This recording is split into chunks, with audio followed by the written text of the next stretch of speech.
Hey everyone, कैसे हैं आप सभी लोग? कैसे हैं आप सब लोग? आई होप आप लोग बहुत अच्छे होंगे। और भाई देखो, वीकेंड का असर पड़ जाता है मेरे ऊपर। मैं मंडे आते आते मैं इतना थक जाती हूँ कि एक तो मेरे से सुबह उठा नहीं जाता, क्योंकि सैटरडे को हम लेट तक सोते हैं, तो संडे उस चक्कर में हमें मंडे वाह, तो मंडे मेरे को उठने नहीं देता। ठीक है, और उसके बाद उठ भी गए तो आने में हालत ख़राब हो जाती है। तो फिर इसलिए आज 1 बजे की क्लास आपके 2:30 बजे हो रही है। तो जो क्रेडिट है वो मेरे को जाता है लेट क्लास होने के पीछे, इसके पीछे कोई और नहीं है।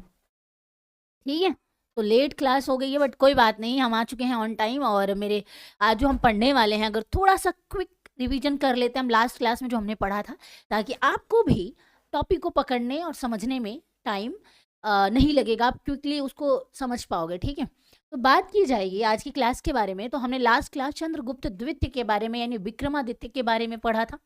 बहुत सारे सवाल आए थे मेरे पास, जो कि मैंने बोला था कि जब हम प्रशासनिक काल के बारे में पढ़ेंगे तब हम इसके आंसर्स करेंगे। और वो क्वेश्चंस मैं बिल्कुल प्रिपेयर्ड होके आई हूँ आज। मैं क्योंकि लास्ट क्लास में मैंने बहुत तो क्वेश्चंस के आंसर कर दिए थे, कुछ क्वेश्चंस जो थे मैंने, क्योंकि वो टॉपिक नहीं चल रहा था इसलिए मैंने नहीं दिया था। ठीक है, वो भी हम करेंगे, सारी चीज़ें डिस्कस करेंगे। कुछ इंपॉर्टेंट 10-12 क्वेश्चन है, वो बहुत इंपॉर्टेंट है आपके लिए, वो भी हम डिस्कस करेंगे। और बात की जाएगी आज क्लास में तो चंद्रगुप्त द्वितीय के बारे में हमने बोला क्विक रिवीजन। तो देखिए, आप सबको पता है विक्रमादित्य गुप्त कालीन का बहुत ही फेमस और बहुत ही पावरफुल राजा में से एक माना जाता था। साथ में उसी के टाइम पीरियड को क्या कहा गया? भारत का स्वर्ण काल कहा गया। क्या कहा गया? स्वर्ण काल कहा गया। हाँ, एक चीज जो रह गई थी, मतलब मैंने उनके बारे में बता तो दिया था, मैंने ये नहीं बताया था, जैसे मैंने नाम पूछे थे आप लोगों से कि गुप्ताज के टाइम पे विक्रमादित्य के समय में जो 9 रत्न थे वो कौन कौन से थे, उसके आंसर आप लोगों ने मुझे दे दिए थे और मैंने 3 लोगों के मेन मेन नाम बताए थे। लेकिन आई रियलाइज्ड कि मैं जब घर गई, मुझे बाद में मैंने अपनी क्लास की वीडियो देखी, देन आई फील इट कि मुझे बता देना चाहिए था कि वो 9 लोग कौन थे और उनके बारे में, क्योंकि बहुत सारे बच्चे हैं, कमेंट सेक्शन तो बाद में रहता नहीं है लाइव के अलावा। चंद्रगुप्त द्वितीय यानी सेकंड की हम यहाँ पे बात कर रहे हैं, यानी विक्रमादित्य के बारे में हम बात कर रहे हैं। तो इसीलिए मैंने सोचा कि क्या करते हैं, आपको इस क्लास से रिलेटेड, मतलब एक बार जब हम क्विक रिवीजन कर ही रहे हैं तो द्वितीय के 9 रत्न जो थे उनके बारे में हम बात कर लेते हैं। ठीक है ना, 9 रत्नों के बारे में, ये 9 रत्न कौन कौन से थे, ताकि आपको भी चीजें जो है समझ में आ जाए।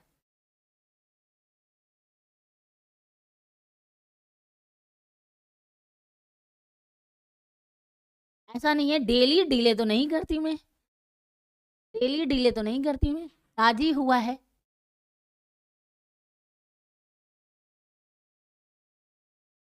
अरे हमारे सर है ना, जो सबसे बड़े वाले सर है, उन्हीं की वजह से डिले हुआ।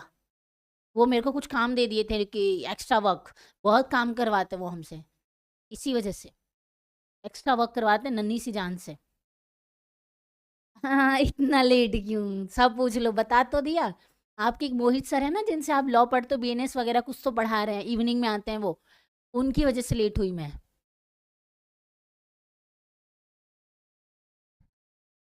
ऐसा कोई चोरी वोरी नहीं किया। खैर, मुद्दा हमारा ये नहीं है, छोड़िए। मुद्दा हमारा ये है कि 9 रत्नों के बारे में अगर बात की जाएगी कि 9 रत्न कौन कौन से थे, तो वो अगर आपसे पूछेगा तो उनके नाम आपको पता होना चाहिए। मैंने 3 बताया था कि इसका, एक तो मिहिर का बताया था, उसके अलावा मैंने बताया था कालिदास का आपको नाम याद रखना है। तीसरा जो मैंने बताया था, धनवर्ती करके जो मैंने नाम बताया था, उसके बारे में आपको बताया था। ठीक है, तो ये जो 3 थे, आज हम 9 के बारे में समझेंगे कि 9 कौन कौन से हैं।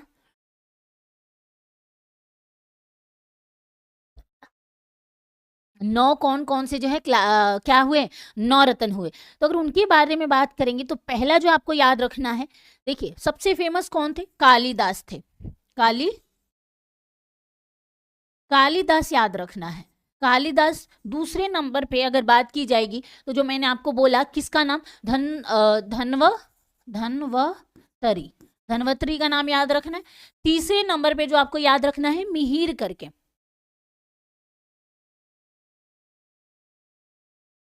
अरे हाँ, इतना इतना ध्यान मत दिया करी मेरी बातों पे, सिर्फ पढ़ाई के अलावा। तीसरे नंबर पे आपको जो याद रखना है, बेताल। ठीक है, किसका नाम याद रखना है? बेताल भट्ट का नाम याद रखना है। किसका? बेताल भट्ट का, ये कौन थे, इसके 9 रत्नों में से एक थे। ठीक है, चौथे नंबर पे अगर हम बात करेंगे तो अमर सिंह का नाम आपने सुना होगा। किसका? अमर सिंह का नाम आपने सुना होगा, नहीं सुना है तो याद रखिएगा, अमर सिंह। ठीक है, अमर सिंह। उसके अलावा 5वें नंबर पे आपको जो याद रखना है वो ये याद रखना है, सुंकू। किसका? सुंकू, शंकु। शंकु भी किसके दरबार में थे? तो शंकु भी 9 रत्नों में से एक किसके? चंद्रगुप्त द्वितीय के टाइम पीरियड के माने जाते हैं। विक्रम बेताल वाले क्या जी? नहीं नहीं, ये जो बेताल की हम बात करते हैं ना, विक्रम बेताल की स्टोरी इनसे जो फेमस है, इनके स्टोरी फेमस है, वो एक तरह से क्या होता है, वो एक तरह से कहते हैं शायद राक्षस वगैरह होता है, वही है बेताल भट्ट की यहाँ पे हम बात करें, जिसको लास्ट में वो अपने दरबार में ले आते हैं। जो लास्ट कहानी सुनाई जाती है ना, पता नहीं कितने दिन के अंतराल की स्टोरी चलती है, और उस स्टोरी के पीछे लॉजिक ये होता है कि अगर आपने आंसर मुंह खोल के सवाल कर लिए और आपने पूछ लिया तो आप मुझे दोबारा वहाँ छोड़ने जाओगे, ऐसी कुछ स्टोरी चल रही थी इसके पीछे। मे भी मैंने काफ़ी टाइम से तो सुना नहीं है, देखा नहीं है, तो इस स्टोरी से कोई फ़र्क पड़ता नहीं है, आपके एग्जाम में नहीं पूछा जाता, तो इतने डिटेल में जाने की नीड नहीं है। ठीक है, चलिए, जय हिंद आपको भी। हम कहाँ पे थे? हम थे, हाँ, हम बात कर रहे थे शंकु के बारे में। ठीक है, उसके अलावा अगर 5वें 6ठे नंबर पे बात करेंगे, 9 रत्नों में से 6ठे नंबर पे कौन आ जाता है? तो वरुरुचि का नाम आपको याद रखना है, वरुरुचि का नाम याद रखना है, ये भी थे इसी में। 7वें नंबर पे अगर पूछेगा, 7वां 8वां और 9वां। ठीक है, इसमें से 3 जो है बहुत ज़्यादा इंपॉर्टेंट है। कितने? इसमें से जो 3 है वो बहुत ज़्यादा इंपॉर्टेंट है। जैसे अगर बात की जाएगी कौन कौन से, वरा मिहिर का नाम आपको याद रखना है, वरा मिहिर। ठीक है, ये, और मैं अभी आपको एक और नाम इन्हीं में से बता दूंगी कि 3 और कौन कौन से हैं, जो 2 और कौन से हैं जो फेमस माने जाते हैं। ठीक है, इसके अलावा छपकड़क का नाम और घटपरक का नाम आपको याद रखना है। ठीक है, ठीक है, जय हिंद सबको। एक बार मैं लिखवा लूँ फिर मैं रिप्लाई करूँ? ठीक है, छपकणक का नाम आपको याद रखना है। और 9th नंबर पे अगर हम बात करेंगे, घटाकर का नाम आपको याद रखना है, घटाकर। र इसमें 2 बार आता है। ठीक है, घटापरक का नाम याद रखना है, परर, घटाप परर, घटाकक परर जो है ये नाम याद रखना है कि इनके ये 9 रत्नों में से एक जो है वो माने जाते हैं। किसके? तो ये चंद्रगुप्त द्वितीय के समय काल में 9 रत्न थे। अब आपके मन में जो सवाल है वो ये है कि मैम हमें ये बताइए, 9 तो हमने जान लिया, लेकिन 9 जो है वो पूछता नहीं है, 9 जो है वो आपको इसके बारे में पूछता नहीं है। जो पूछता है वो ये पूछता है कि इम्पॉर्टेंट कौन कौन से हैं, इम्पॉर्टेंट कौन कौन से। तो एक जो रखना है कालिदास का आपको याद रखना है, दूसरा आपको जो याद रखना है प्रसिद्ध में धन्वंतरी जो है उनका नाम याद रखना है, और तीसरे जो थे वो कौन थे? वरा मिहिर का नाम आपको याद रखना है। क्या है? वरा मिहिर का नाम आपको याद रखना है। ये तीनों काफी क्या थे? महान, पूछेगा आपसे, महान दरबारी थे, दरबारी थे। ठीक है, क्या था? ये तीनों महान दरबारी थे। किसके? चंद्रगुप्त द्वितीय के, यानी विक्रमादित्य के। यहाँ पे हम टाइम की बात कर रहे हैं। ठीक है, ये 9 रत्न बताना मेरा काम था, इसीलिए थोड़ा सा ये हम चल रहे थे। आप सबको पता है कि इसकी बेटी कौन थी? प्रभावती थी। प्रभावती का 2 चीजों के लिए फेमस है। पहला, भूमि दान के लिए प्रभावती को जाना जाता है, जिन्होंने ब्राह्मणों को भूमि दान दिया था। और क्या किया था कि उन्होंने बोला था कि ये जो गांव है, जो भूमि दान उन्होंने किया था, उन्होंने ये बोला था कि ये जो ग्रामीण इलाका है, जो गांव है, इनको क्या करना है?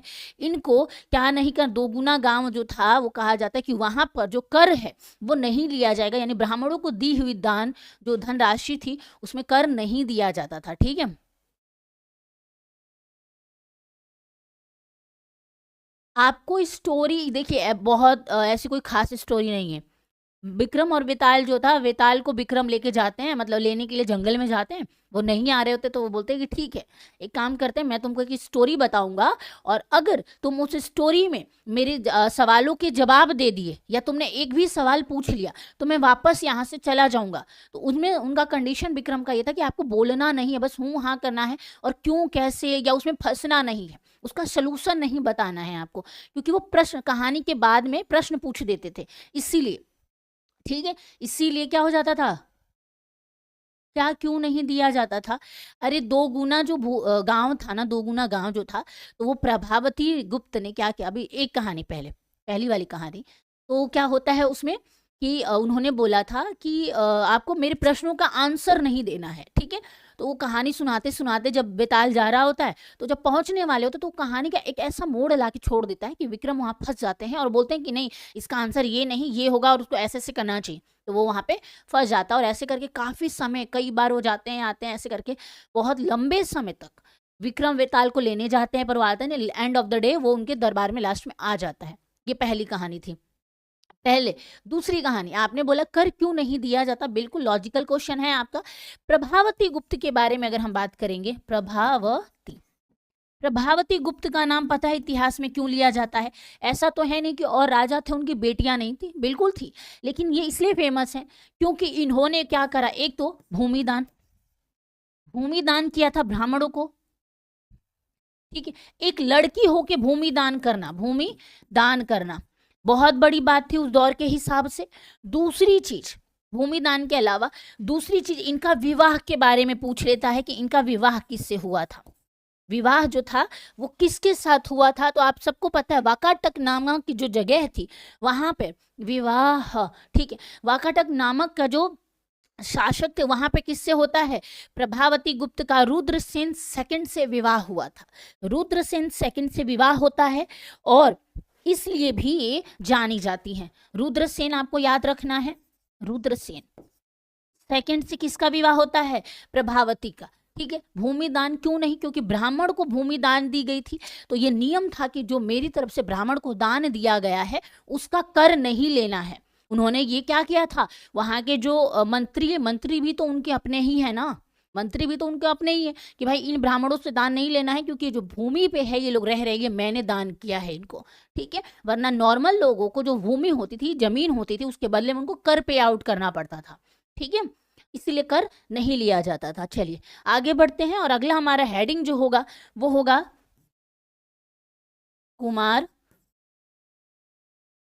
कुमारगुप्त सेकंड, सॉरी माफ करिएगा, कुमारगुप्त प्रथम, ठीक है। कुमारगुप्त प्रथम क्यों, क्योंकि आगे आने वाली जनरेशन जब हम इसमें पढ़ेंगे तो कुमारगुप्त सेकंड के बारे में भी थोड़ा बहुत बातें कही जाती है, लेकिन उन्होंने कुछ ऐसा काम किया नहीं जिस वजह से हम उनके बारे में नहीं पढ़ेंगे। हम सिर्फ उतना पढ़ेंगे जो आपके एग्जाम में पूछा जाएगा और जो आपके एग्जाम के लिए बहुत ज़्यादा इंपॉर्टेंट है, ठीक है। क्या है जो आपके एग्जाम के लिए बहुत ज़्यादा इंपॉर्टेंट है, हम सिर्फ उसी के बारे में जो है पढ़ने वाले हैं। मैं रोज नहीं लगाती हूँ ना, कभी कभी लगाती हूँ, शायद आंखों में दर्द होने लग गया।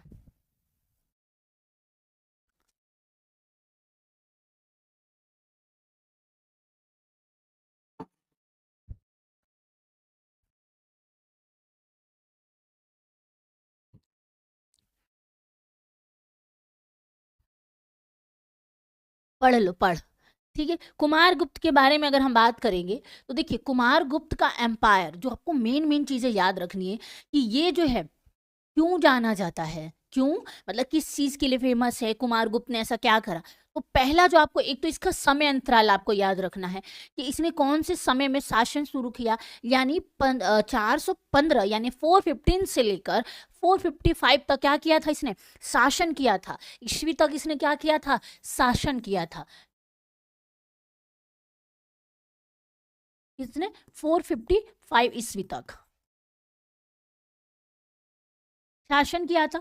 जाना किस लिए जाना जाता है, प्रसिद्ध क्यों है ये, अगर हम किसी भी शासक के बारे में पढ़ते हैं तो उसके बारे में क्यों पढ़ते हैं, क्योंकि उन्होंने या तो कुछ ऐसा किया होगा या कुछ ऐसा उन्होंने देश के लिए किया होगा या इतिहास में कुछ ऐसा काम किया होगा जिस वजह से क्या है हम उसके बारे में जो है जानते हैं। कुमारगुप्त कौन था, चंद्रगुप्त सेकंड यानी विक्रमादित्य का बेटा था। इसकी बहन कौन थी, प्रभावती गुप्त थी। दूसरा भाई कौन सा था, तो गोविंद गुप्त था, जिसके बारे में इतिहास में हमें बहुत कुछ नहीं पता चलता है क्योंकि वो राजा नहीं था।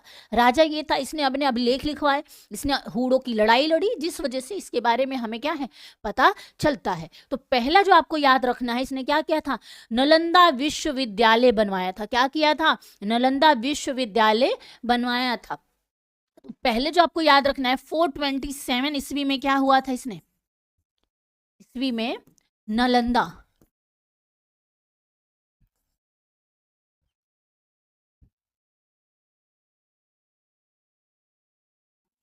विद्यालय, नालंदा विश्वविद्यालय बनाया,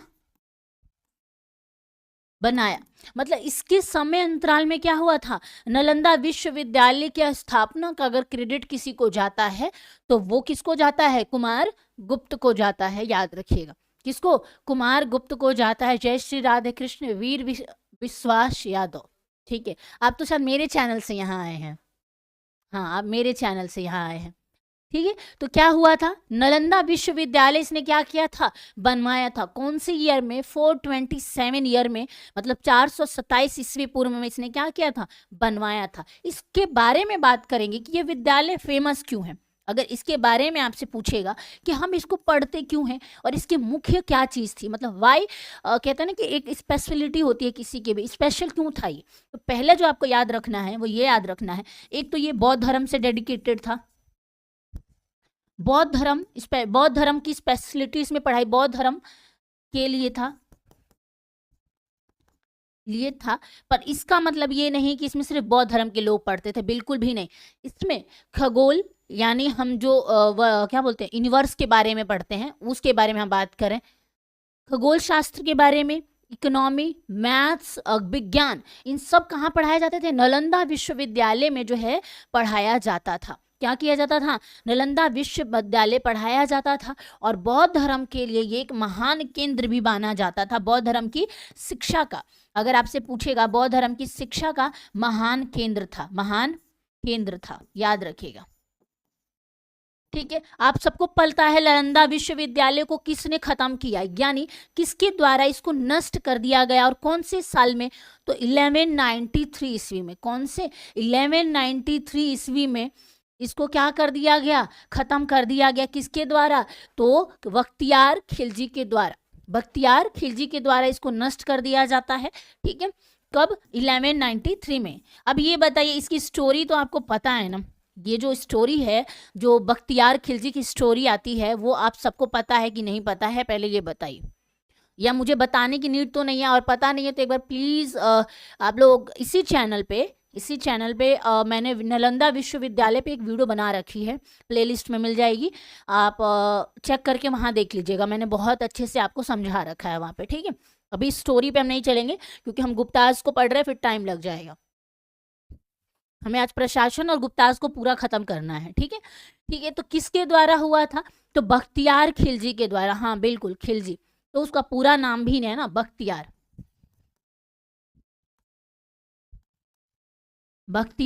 खिलजी के द्वारा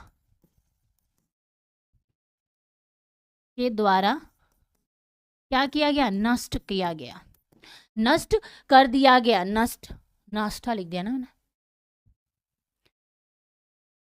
नष्ट कर दिया गया, किसके, बख्तियार खिलजी के द्वारा इसको नष्ट कर दिया जाता है, ठीक है। चलिए बात करते हैं, यहां तक हो गया। अब इसके बारे में पूछेगा कि कुमार इसके अलावा किस चीज के लिए प्रसिद्ध है, अन्य चीजें जो आपसे पूछेगा कि वाई ऑल ही फेमस, मतलब क्यों फेमस है, अगर इसके बारे में हम बात करेंगे तो इसके बारे में जो कहा जाता है हूणों का आक्रमण। देखिए, जब इसके पिताजी थे यानी चंद्रगुप्त द्वितीय यानी विक्रमादित्य जब थे, उसके दौरान में हूणों के बारे में चर्चाएं भारत में होनी शुरू हो गई थी, और ये भारत से दूर थे, ठीक है, भारत से क्या थे, दूर थे, मतलब होता है ना कि वैसे ही समझ लीजिए जैसे सिकंदर भारत में आया था, और भारत से व्यास नदी के उस तरफ था, लेकिन पता पूरे भारत को था, ठीक है। वैसे ही हूणों के बारे में भी इसके पिता के टाइम पे यानी विक्रमादित्य के टाइम पे पता चल जाता है, लेकिन असली मायने में आक्रमण जब पूछेगा कि कब शुरू हो गए थे, तो वो कब हुए थे, हूणों का आक्रमण शुरू होता है कुमार गुप्त के टाइम पर, मतलब अगर इसका शासन पीरियड आप बोलेंगे ना कि 40 सालों तक अगर इसने शासन किया था, 40 वर्षों तक शासन किया था, तो उसमें आधा समय तो इसने हूणों से सिर्फ लड़ाइयां लड़ी थी। और हूणों का आक्रमण कब हुआ था, इसके शासनकाल के शुरुआती समय में, यानी जब ये राजा बना, अभी इसको संभलने का मौका नहीं मिला, अभी ये चीजें प्लानिंग कर रहा था, अभी एक नया लाइन शुरू हुई है ना, अभी बिहार चुनाव में फेमस होता ब्लूप्रिंट, यूं समझ लीजिए कि ये ब्लूप्रिंट अभी समझने के लिए रेडी नहीं था, ब्लूप्रिंट के बारे में सोच रहा था, तब तक हुडों का आक्रमण होना शुरू हो जाता है। और हुडों का आक्रमण जब शुरू हुआ तो कहते हैं उस दौरान में इसकी बहुत अच्छी खासी लड़ाई चली थी। एक लंबे समय तो हुडों से इसका आक्रमण होता है, लड़ाइयाँ चलती है, लेकिन एंड ऑफ द डे, ठीक है, क्या होता है, हुडों का आक्रमण कहते हैं, ठीक है, हुडों का आक्रमण जो हुआ, इसके कहते हैं कि इसने अपने अंतिम समय में लड़ाई लड़ने के टाइम पे उनको बहुत दूर तक भेज दिया था, मतलब कि वो दोबारा ही भारत की तरफ रुख नहीं करते हैं। लेकिन बहुत खर्चा हुआ था, बहुत उनकी लड़ाई में बहुत लंबा खर्चा चलता है, जिसकी वजह से इसी के बाद से गुप्ताज का पतन होना शुरू हो जाता है। इतना खर्चा लड़ाई में, युद्ध में लग चुका था कि उसके बाद जो आने वाली पीढ़ी थी वो उसको कमा नहीं पाई, मैनेज नहीं कर पाई। साथ में आपको ये भी पता है कि नालंदा विश्वविद्यालय को चलाने के लिए सरकार क्या करती थी, धनराशि देती थी अपने पास से, जिससे गांव से जो भी टैक्स मिलते थे, तो सरकार का, कुमार गुप्त का था कि ठीक है, इसका जो भी पैसा धन मिल रहा है उसमें इतने % जो है आपको नालंदा विश्वविद्यालय को देना है। जिस वजह से जो धनराशि आनी चाहिए थी गवर्नमेंट के पास, यानी कुमार गुप्त के पास, वो कहाँ जा रही थी, नालंदा विश्वविद्यालय में जा रही थी। साथ में युद्ध चल रहा था, उसको भी मैनेज करना था, तो इतना धन खर्च हो गया, जिसको देखते हुए क्या हुआ, जिसको देखते हुए वो उसको कवर अप नहीं कर पाए, रिकवरी नहीं कर पाए, और जो आने वाली पीढ़ी थी वो कहीं ना कहीं कमजोर पड़ती गई। और विष्णुगुप्त जो था अंतिम समय में, वो फिर क्या करता है, इस एम्पायर को चला नहीं पाता है, और क्या है, इसका खत्म हो जाता है। देखिए, आपका सवाल है क्या ये सम्राट, सम्राट किसी भी राजा को तभी मिलता है, एक तो ये उपाधि है, कोई भी राजा अपने लिए दे देता था, और जो लेखक हुए जिन्होंने उनके बारे में अभिलेख या शिलालेख लिखे, उनको पता चला कि हमारा जो राजा उसने इस लेवल पे स्टैब्लिश किया है, तो वो क्या करते थे, उनको सम्राट की उपाधि मिलती थी। ठीक है, जो बहुत ज्यादा युद्ध लड़ने के बाद विजय हो जाता है उसको क्या मिलता है, सम्राट की उपाधि मिलती है। तो गुप्तवास में आप कुमार गुप्त सम्राट नहीं सुनेंगे, क्योंकि इन्होंने ये उपाधि खुद को नहीं दी थी, इन्होंने दिया नहीं था ये उपाधि, याद रखिएगा।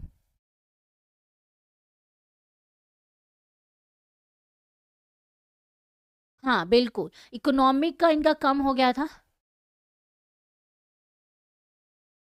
हाँ बिल्कुल, मैनेज नहीं कर पाए, फाइनेंशियली अपने आप को नहीं मैनेज कर पाए, और ऊपर से हुडों का आक्रमण इसके टाइम पे शुरू हुआ था, फिर आने वाली जनरेशन जो थी उनके समय पे और बढ़ गया, तो वो लड़ नहीं पाए, कमजोर शासक का होना, फाइनेंशियली कमजोरी आना, तो बहुत सारी चीजें थी। उसके बाद नालंदा विश्वविद्यालय फ्यूचर में तो खराब हो ही जाता है, तो बहुत सारी चीजें थी, मतलब बहुत सारी चीजें आ जाती है। एक राज्य को खत्म होने में, एक बहुत बड़ा एम्पायर तभी जाके खत्म होता है जब उसके साथ बहुत सारी चीजें जो है आने लगती हैं सामने। ठीक है, ये चीज आपको याद रखना है। ठीक है, चलिए अगर बात की जाएगी इसके अलावा कि इसके अलावा इसने क्या करा, आक्रमण हो गए। ठीक है, मुद्राओं के बारे में कहा जाता है कि इसने क्या की थी, स्वर्ण और रजत मुद्राएं चलाई थी।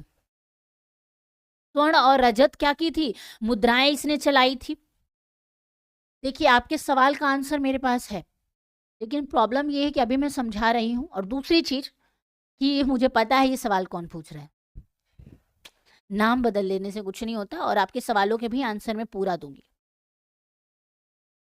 मुझे पता है। सब्र करिए, आपके सारे क्वेश्चंस के आंसर देंगे हम क्लास के लास्ट में। अभी मुद्दा से डाइवर्ट मत करिए मेरे को, फिर मुझे कवर करना पड़ता है और टाइम बहुत ज़्यादा हो जाता है, और मुझे आज ही एक क्लास ख़त्म करनी है पूरी की पूरी।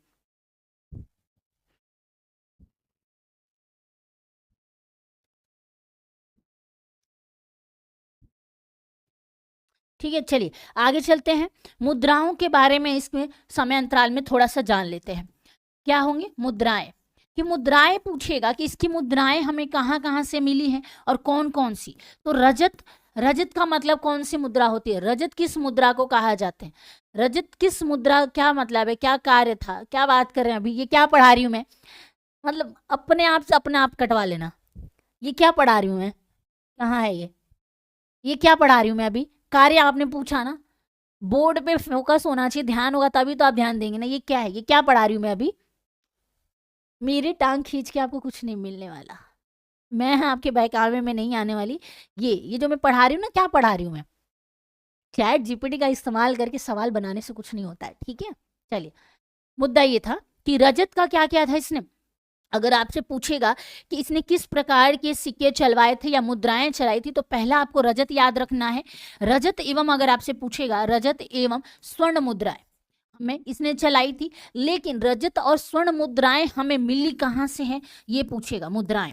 ठीक है, ये मुद्राएं हमें कहाँ से मिली हैं, तो हमारा आंसर होना चाहिए कि मैम कहाँ से मिली है, गुजरात के मालवा से मिली है, उत्तर प्रदेश के कुछ क्षेत्रों से भी क्या है हमें ये मिली है। कहाँ से, पहला जो आपको याद रखना है गुजरात, मालवा, मतलब गुजरात का ही मालवा याद रखना है, और यूपी से, यूपी के क्षेत्रों से, क्षेत्रों से।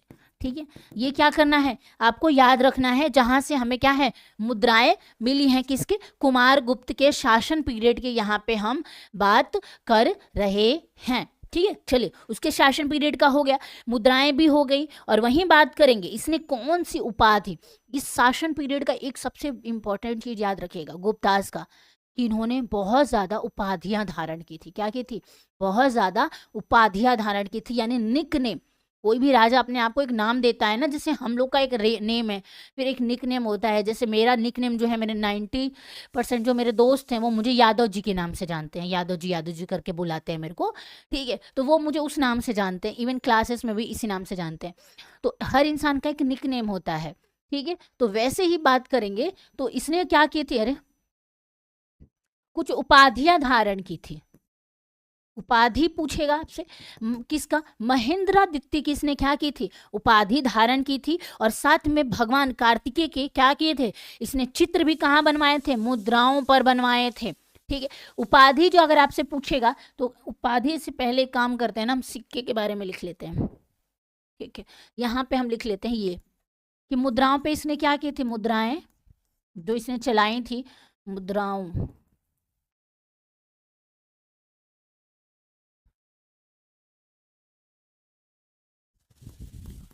मुद्राओं पर इसने क्या किया था, तो मुद्राओं पर इसने महाराजा धीराज की जो उपाधि धारण की, तो उसको, और प्लस में बात की जाएगी इसने क्या किया था, तो भगवान कार्तिकेय को, यानी भगवान कार्तिकों को क्या करता था, ये मानता था कार्तिकेय की आकृति बनवाई थी, बनवाई थी। ठीक है, किसकी, भगवान कार्तिकेय किसने क्या की थी, आकृति बनवाई थी, किस पे, तो सिक्के पे बनवाई थी, जो मुद्राएं इसने चलाई थी उन मुद्राओं पर। ठीक है, इसके अलावा जो हम बात कर रहे हैं, कि जो हम क्या बोलते हैं महाराज धीराज के जो इसकी उपाधि थी, उसका भी कहीं ना कहीं जो इसके सिक्के चले थे उस पे इसने लिखवाया था। जो क्या थे, जो इसने सिक्के चलवाए थे उस पे क्या लिखाए थे, महेंद्र धीराज की इसने उपाधि जो धारण की थी, उस सिक्के पे इसने उत्कीर्ण करवाया था।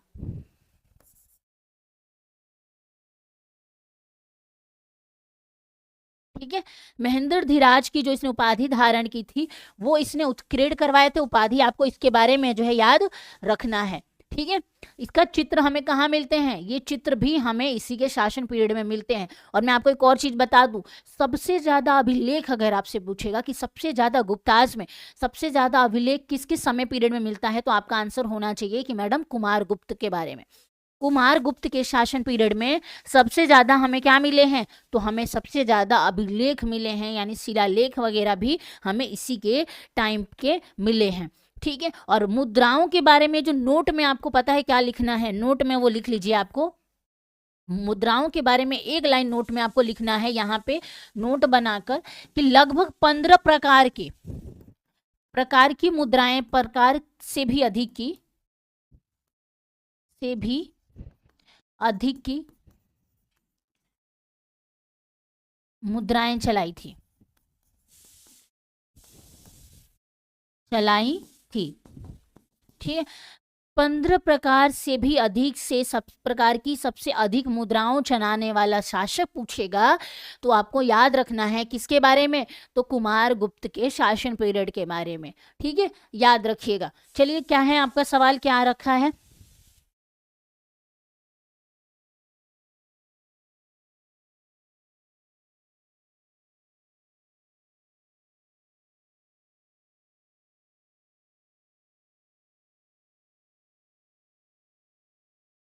बिल्कुल, सवालों के जवाब देने ज़रूरी। नहीं, नहीं, जो मुझे लगता है कि देने चाहिए वो वैलिड है, बट अभी अगर मैं ये बता रही हूँ, मैंने अभी क्या बोला कि हम प्रशासनिक व्यवस्था के बारे में भी पढ़ेंगे, तो जब मैं प्रशासनिक व्यवस्था पढ़ाऊँगी तभी मैं न्याय व्यवस्था के बारे में आंसर कर पाऊँगी। अभी मैं ये टॉपिक छोड़ दूँ, फिर मैं न्याय व्यवस्था पढ़ाऊँगी, फिर मैं वहाँ पे उस बात का आंसर दूँगी, तो इस बात का कोई तथ्य नहीं बनता है, ना कोई लॉजिक बनता है। तो ये ना वही है कि क्लास खराब करने वाली बात है कि क्लास में आप आके क्लास को खराब कर रहे हो, दैट्स इट। इससे ज़्यादा कुछ नहीं है। ठीक है, चलिए आगे बढ़ते हैं और आगे क्लास के बारे में समझते हैं और बात की जाएगी। कुछ इंपॉर्टेंट नोट्स भी मैं आपको लिखवाने वाली हूँ कुमारगुप्त से रिलेटेड। ठीक है, अच्छा मेरे सवाल का एक जवाब दीजिए। मैं, आप लोग इतने सवाल पूछ रहे हैं, मैंने भी कुछ क्वेश्चन बनाए थे, वो ये थे कि मंदिर से प्रशस्ति किसने लिखी थी? मंदर प्रशस्ति जो थी उसे किसने लिखी? मंदसौर, हाँ, मंदसौर प्रशस्ति किसने लिखी थी? इस सवाल का आंसर दीजिए। मंदसौर प्रशस्ति किसने लिखी थी? वाह, ये मेरी आर्मी तो नहीं बन रही कहीं। मंदसौर प्रशस्ति की जो है क्या बोलते हैं, किसने लिखवाई थी वो बताइए।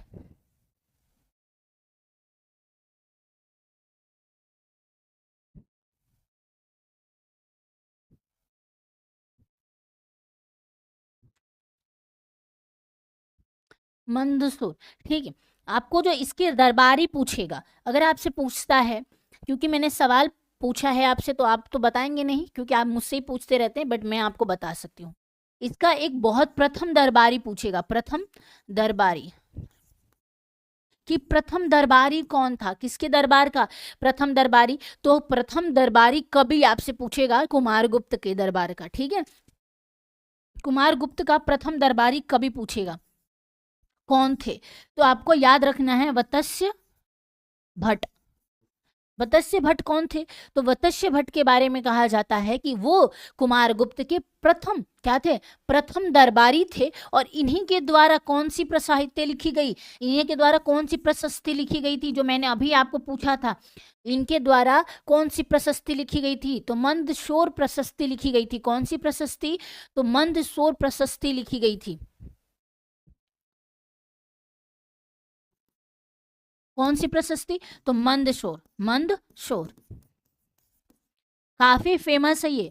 ठीक है, हालांकि इसके बारे में आपसे नहीं पूछेगा, लेकिन ये नाम पूछ सकता है। क्या ये पूछ सकता है कि वत्स्य भट्ट जो थे वो किसके दरबार के, वत्स्य भट्ट जो थे वो किसके दरबार के प्रथम कवि थे?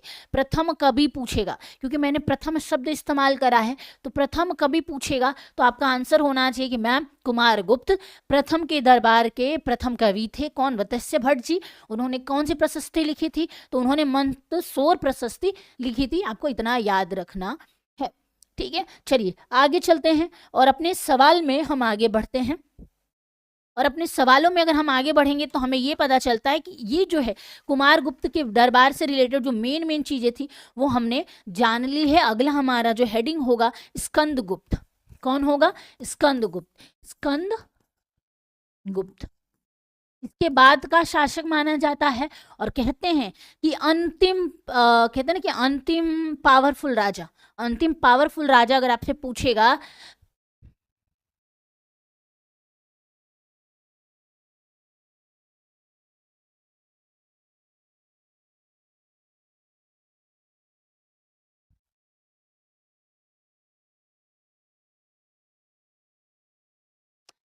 मालूम है, लेकिन क्वेश्चन पेपर बनाने वाले के मन की बात तो नहीं जानते ना कि किस डेप्थ में आपसे सवाल पूछेगा।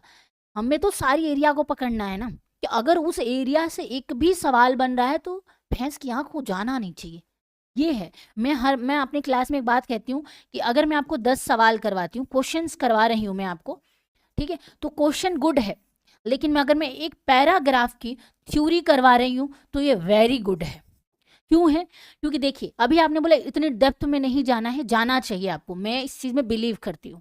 क्यों? क्योंकि अगर मैंने 10 क्वेश्चन बनाए तो आपको सिर्फ 10 सवाल याद होंगे, 10 सवालों के आंसर, और मान लो ये 10 सवाल से सिर्फ एक सवाल आपको आ रहा है तो ही आप कर पाओगे। लेकिन अगर मैंने ये थ्योरी आपको पढ़ा दी है, इस थ्योरी से 10 क्या तुम 50 क्वेश्चन भी बना लो, लेकिन आपने ये पढ़ा है तो आप उसको करके ही आओगे। थ्योरी में और क्वेश्चन में सिर्फ इतना ही फर्क होता है। मैं चाहती तो सिर्फ क्वेश्चन पेपर बना के और आपको क्वेश्चंस करवा दूंगी, मेरा तो और इजीली हो जाएगा। बहुत डिटेल में भी नहीं करवाना होता है, और उसमें क्या होता है कि भागना होता है। जितनी जल्दी आप क्वेश्चन अटेम्प्ट करवा सकते हो करवा लो, लेकिन यही बात तो आपको समझनी है, यही बात आपको समझनी है कि क्वेश्चन से ज़्यादा हमें डेप्थ में यानी पूरी एरिया के बारे में पता होना चाहिए, कि कल को हमारे से अगर कोई सवाल पूछ देता है तो वो छूटना नहीं चाहिए। ठीक है, और अगर आप टेक्स्ट बुक पे ना क्वेश्चन पेपर सॉल्व करते हो, आप लोग करते ही होगे, उसमें भी ऐसे सवाल बनते हैं, क्योंकि मैं कई बार देखती हूँ कुछ क्वेश्चंस के मुझे आंसर चाहिए होते हैं जो नहीं मिलते हैं, तो मुझे वहाँ से जो है मिल जाते हैं।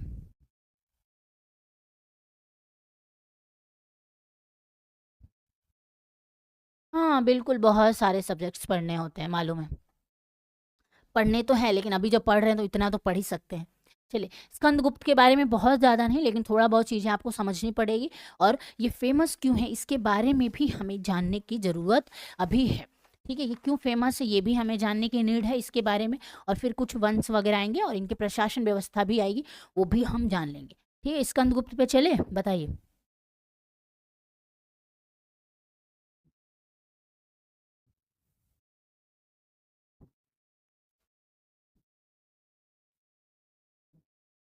चलिए, स्कंदगुप्त के बारे में पढ़ते हैं। स्कंदगुप्त के बारे में कहा जाए, अब से पता है कि कुमार गुप्त के शासन पीरियड में हुड़ों का आक्रमण शुरू हो गया था वहां से। ठीक है, लेकिन कुमार गुप्त जो उसका बेटा था, स्कंदगुप्त की लाइफ का पूरा ट्रॉमा ही हुड़ों से था। मतलब वो लड़ा, ठीक है, लेकिन इसके साथ क्या हुआ कि इसके साथ भी वही सीन था, ब्लूप्रिंट बनने से पहले इसको हुड़ों से लड़ना था। और कहते हैं कि भारत से जिसने हुड़ों को बाहर खेदा वो स्कंदगुप्त था। कौन था? वो स्कंदगुप्त था, जिसने हुडो को क्या किया था, भारत से बाहर भेजा था। अब देखिए, आपके मन में क्वेश्चन होना चाहिए, अभी तक किसी ने नहीं पूछा कि मैम हुड कौन थे। ये जो हम हुडो के बारे में अभी तक सुन रहे हैं, ये कौन थे, ये कौन थे?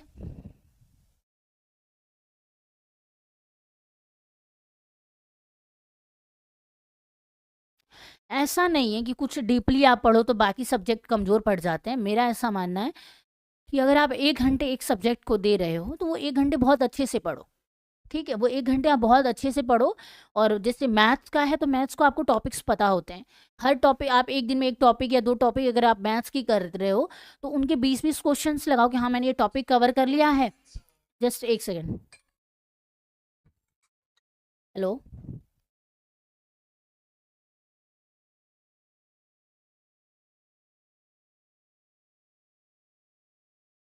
बैंक वाले ना परेशान कर देते हैं। ठीक है, तो क्या है, तो जिसको पढ़ रहे हो उसको उतना टाइम दो, बहुत ज़्यादा नहीं। लेकिन इसका मतलब अभी मैं क्लास में पढ़ा रही हूँ तो यहाँ आप डेप्थ में पढ़ सकते हो। जब आप पढ़ोगे तो इसको स्पीड में रखना, वो आपका रिवीजन हो जाएगा। ठीक है, मैं क्या कह रही हूँ, अभी तो मैं अगर वन लाइनर पे चली तो कोई फायदा है नहीं। वन लाइनर सारे टीचर पढ़ा रहे हैं, कोई बच्चा अगर मुझसे क्यों पढ़ेगा, वो इसलिए पढ़ेगा कि भाई मैम जो पढ़ाती है फ्री में पढ़ाती है और बहुत अच्छा पढ़ाती है। ठीक है, मैं चाहूँ तो 1 घंटे में क्लास आधे घंटे में खत्म कर सकती हूँ। वन लाइनर्स पॉइंट्स बना के लाओ, बुलेट्स पॉइंट्स रखो सामने और देख के समझ लो। एक सब्जेक्ट नहीं पढ़ाया है मैंने, मैंने कई सब्जेक्ट्स पढ़ाए हैं। मैंने स्टेट वाइज कई उत्तराखंड बिहार ऑलरेडी करवा दिया है मैंने। एंड अभी मेरा उत्तर प्रदेश चल रहा है और दिल्ली भी होने वाला है। मुद्दा से डाइवर्ट मत करो। मुद्दा ये था, हुडो के बारे में जान लो, थोड़ा सा जान लो। हुड कौन थे? हुड जो थे, एक तरह से खाना बदोश जीवन व्यतीत करने वाले लोग थे, जो एक जगह से दूसरे जगह पे जाते थे। जैसे इन्होंने क्या किया था, यूरोप के साइड में पहले आक्रमण कर वहां पे विजय प्राप्त की, फिर वो भारत की तरफ रुख करते हैं। फिर भारत की तरफ जब आते हैं, क्योंकि ये खाना बदोश जीवन जीते थे, इनका लाइफ में कुछ वैसा नहीं था कि इनका ये था कि यहाँ एक तरह से इनको मलेच कहा गया है। अगर आप इनके बारे में डिटेलिंग में जाओगे तो आपको इनके बारे में पता जो चलता है वो चलता है कि इनको मलेच कहा गया है, और ये खाना बदोश जीवन जीते थे, एक जगह नहीं टिकते थे। ठीक है, यहाँ आए, इन पे आक्रमण किया, यहाँ जीता, सारा धन लूटा उटा, फिर वापस चले गए। फिर कहीं और गया, वहाँ लड़ाई की, वहाँ मतलब ये सारी चीजें। और इनको जो माना जाता है, क्रूरता के लिए जाना जाता है, ये किसी को भी मार काट देते थे, लड़ाई झगड़े में एक नंबर के थे, तो क्रूरता के लिए इनको जाना जाता है। ठीक है, तो ये इनके बारे में इतना ही जानना था, बहुत डिटेल में नहीं, लेकिन जो जरूरी था वो मैंने आपको इनके बारे में बता दिया है। ठीक है, तो स्कंदगुप्त के टाइम पे इसके हुडों का जो आक्रमण हुआ था, हुडों को क्या किया था, हुडों को भारत से बाहर भेजा था, भारत से बाहर ये रास्ता दिखाया था इसने, बाहर बाहर बाहर खदेड़ा था ना,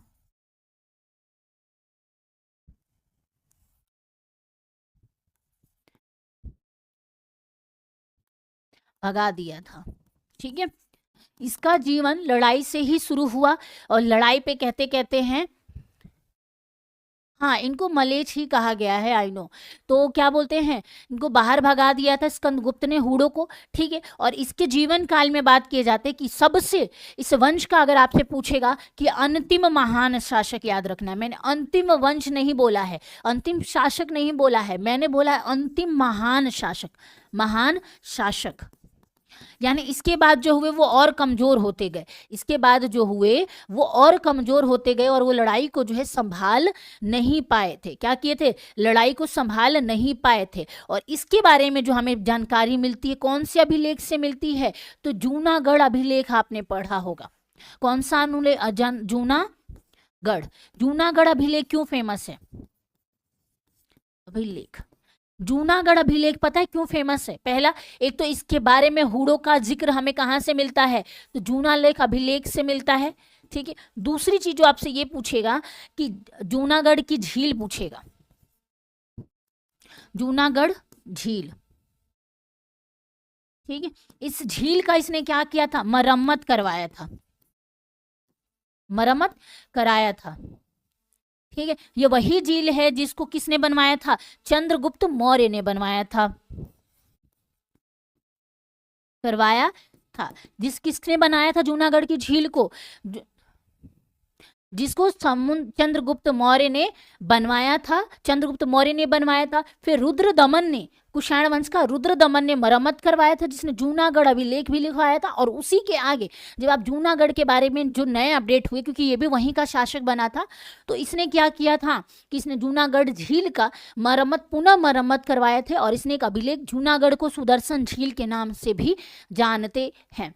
ठीक है, उसी को मरम्मत कहते हैं, मरम्मत करवाना।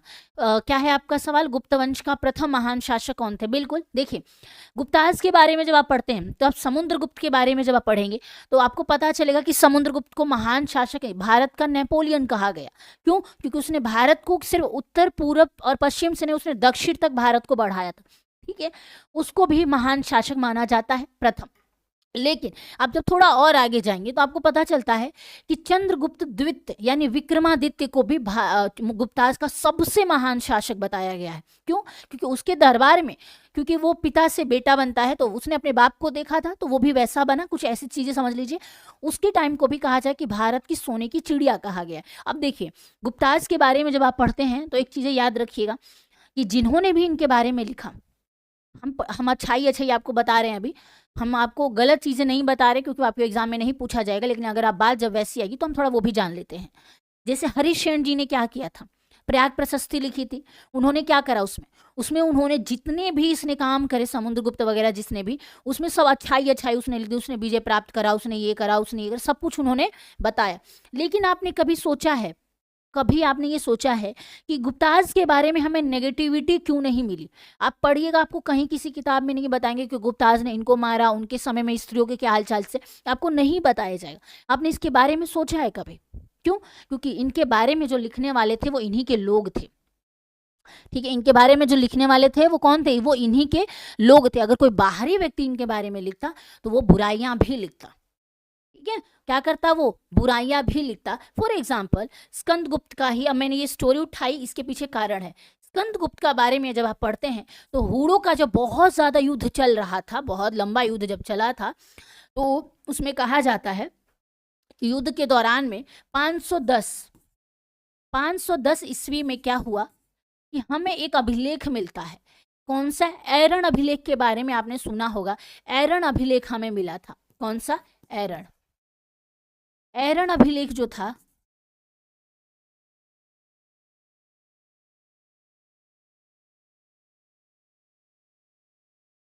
इस अभिलेख के बारे में कहा जाता है कि ये ऐसा अभिलेख था जो क्या था, जिसमें हमें पहली बार क्या पता चला? ऐरण अभिलेख से हमें पहली बार क्या पता चला? सती प्रथा के बारे में पता चला। सती प्रथा। तो अब देखिए कोई भी नेगेटिविटी जो था वो राजा के बारे में नहीं थी। अगर मेरे बारे में कोई मेरा जानने वाला किताब लिख रहा है तो ऑब्वियस सी बात है मैं उसको बोलूँगी कि भाई मेरी कोई भी गलतियाँ नहीं बतानी है, तुमको सिर्फ अच्छा अच्छा बताना है। क्या करना है? सिर्फ अच्छा अच्छा बताना है। फिलहाल आप इस समय के करेंट अपने प्राइम मिनिस्टर को ले लीजिए। हमारे देश में जितनी भी बुरी हालत हम सबको पता है। हमारे देश की हालत वैसी है कि यूँ समझ लीजिए, बहुत नॉर्मल सा एग्जाम्पल है आपके लिए। हमारे देश की हालत मैं बताती हूँ कैसी। ऐसी है कि मैंने 10 करोड़ का लोन ले लिया, फॉर एग्जाम्पल मैं आपको दे रही हूँ, और मैंने अपनी सोसाइटी में सबसे बड़ा घर बना लिया। घर के आगे एक 5, 10, 12, 20 लाख की गाड़ी रख दी, मान लो 30 लाख की गाड़ी रख दी। बहुत सॉलिड घर बनाया, 10 करोड़ का लोन ले लिया था मैं, और बाहरी लोगों को ये नहीं पता कि मैंने लोन लिया है वो घर बनाने के लिए, और मैंने वहाँ गाड़ी रख दी, ठीक है, और एकदम बढ़िया लाइफ जी रहा हूँ, लोगों के सामने आ रहा हूँ। लेकिन जैसे मैं घर के अंदर जाता हूँ, जब गेट बंद कर लेता हूँ, तो मुझे फील होता है कि भाई मेरे ऊपर इतना कर्ज है, मेरी जेब में फूटी कौड़ी भी नहीं है, मैं एकदम भिखारी हो चुका हूँ, मैं क्या करूँगा, मैं इतनी टेंशन में हूँ। ठीक है, तो वैसे ही हमारे देश की हालत है। बाहर से इसको जो दिखाया जा रहा है कि भारत बहुत आगे बढ़ रहा है, बहुत डेवलप कर रहा है, लेकिन जो देश के अंदर रह रहे हैं उनको एक्चुअली में पता है कि हमारे देश की हालत क्या है। ठीक है, वैसे ही एग्जाम्पल आप इस वंश का ले लीजिए। इस वंश के बारे में आपको निगेटिविटी नहीं पता चलती। ये एरन जो हमने अभिलेख पढ़ा, इसमें शायद गलती से या कैसे इस बात का जिक्र हो गया था सती प्रथा के बारे में। ठीक है, और कैसे हुआ था कि इसमें जो हूणों का आक्रमण हुआ था, उसमें जो उनका मंत्री परिषद का नाम आता है, कि क्या हुआ था, जो मंत्री था, सेनापति था, वो युद्ध लड़ने के लिए जाता है, देश में सॉरी युद्ध में लड़ने जाता है, और क्या होता है, वो मारा जाता है। तो वहां पे उसकी जो वाइफ होती है वो उसके साथ क्या होती है, सती हो जाती है। क्या हो जाती है, वो सती हो जाती है। वो स्टोरी को इसमें पहली बार हमें पता चलता है। इसका ये मतलब बिल्कुल नहीं है कि इससे पहले सती प्रथा नहीं होती होगी, होती होगी। आपसे एक और पूछा जाएगा, हम जब मिडाइवल पढ़ेंगे तब, कि सती प्रथा पे पहली बार रोक किसने लगाई थी। आपसे ये सवाल अगर बनता है, सती प्रथा पर प्रथम बार पूछेगा कि किसने रोक लगाने की बात कही थी, तो बताइए जरा मुझे इसका आंसर। पहली बार, एकदम पहली बार, मिडाइवल का टाइम है, मैंने हिंट भी दे दिया। वो कौन सा शासक था जिसने ये बोला था कि सती प्रथा जो है वो देश में नहीं होनी चाहिए? इसका आंसर मुझे आप लोग देंगे, और उसके बाद एक और शासक का नाम आएगा। पहले आप इसका नाम दीजिए, पहली बार का पहला एकदम बताना है कौन सा शासक था। हिंट भी दे देती हूँ, नहीं, बिल्कुल नहीं, ये तो बैन हुआ ना, इस समय देश में खत्म हो गया। मैं मिडाइवल बात कर रही हूँ, आप मॉडर्न बात कर रहे हैं। मिडाइवल समय में आपको बताना है, इस समय ये बैन हो चुका। उससे पहले शुरुआत किसने की थी बैन करने की, मतलब किसने कोशिश की थी कि इसको खत्म कर दिया जाए? कोशिश किसने की थी पहली बार? तो आपका आंसर होना चाहिए कि मैम मोहम्मद बिन तुगलक। कौन? मोहम्मद बिन तुगलक जो था वो पहला ऐसा शासक था, मुस्लिम शासक, जिसने सती प्रथा को रोक लगाने की बात कही थी। ठीक है, तो तुगलक याद रखना है। ठीक है, उसके बाद कौन आया, उसके बाद पूछेगा। उसके बाद जो आपका आंसर होना चाहिए, अकबर आता है। अकबर ने क्या किया था, नियम बनाया। पहली बार पूछेगा, प्रथम नियम, कि पहली बार किसने नियम बना के रोक लगाने की बात कही थी, नियम किसने बनाया था, तो वो कौन था, तो अकबर था। अकबर ने पहली बार नियम बनाए कि क्या होना चाहिए, सती प्रथा नहीं होनी चाहिए। ठीक है, नहीं होनी चाहिए। उसके बाद इससे पहले हुमायूं ने भी जिक्र किया था। हुमायूं नामा जब आप पढ़ते हैं उसमें भी आपको पता चलेगा कि उन्होंने बोला था कि सती प्रथा एक बकवास कुरीतियां हैं जो नहीं होनी चाहिए। उसके बाद ये चीज़ें चलती गई, बहुत सारे शासक आए, लेकिन ये चीज़ें नहीं रोकी जा सकी। लेकिन जब 1829 में कौन रॉय है यार, अभी नाम, राजा राम मोहन रॉय, और आपने जो लॉर्ड वेंटिंग का नाम आपने जो बोला, उन्होंने क्या किया था, लॉर्ड विलियम वेंटिंग जो था 1829 में, उनके साथ मिलकर राजा राम मोहन रॉय ने क्या किया, बिल पास करवाया कि ये बैन होना चाहिए। क्योंकि कहा जाता है राजा राम मोहन रॉय जो थे, राजा राम मोहन जो थे वो क्या थे, ये रहा, आंखों में दर्द हो गया मेरे। राजा राम मोहन रॉय जो थे, उन्होंने बचपन में अपने भाई की मृत्यु के बाद अपनी जवान भाभी को देखा था उनके साथ सती होते हुए, और उनको इस बात का बहुत दुख हुआ था कि एक स्त्री जिसकी पूरी जिंदगी अभी पड़ी हुई थी, लेकिन वो मेरे भाई की वजह से क्या हो गई, अपने आप को आहुति दे दी, सती हो गई। ठीक है। तो जिसको देख के उनको बहुत दुख होता है, बड़े होते हैं, पढ़ाई लिखाई करते हैं, उन्होंने कहते हैं कि उन्होंने वेदों का इतना ज्ञान कर लिया था, शास्त्रों को इतना पढ़ लिया था, और उनको पता चला कि वेदों में कहीं पे भी सती प्रथा का उल्लेख नहीं किया गया है, कहीं पे भी उसको कंपल्सरी नहीं किया गया। देखिए, अगर असल मायने में आपको वेद का ज्ञान है तो आपको ऋग्वेद पढ़ना चाहिए। ऋग्वेद इतना प्यारा ग्रंथ है, सबसे प्राचीन ग्रंथ, याद रखिएगा, और वो किसी भी भेदभाव वर्ण व्यवस्था का जिक्र नहीं करता है। बाद में जो 3 वेद जोड़े गए उनमें क्या है, वेदों के बारे में बात कही गई है।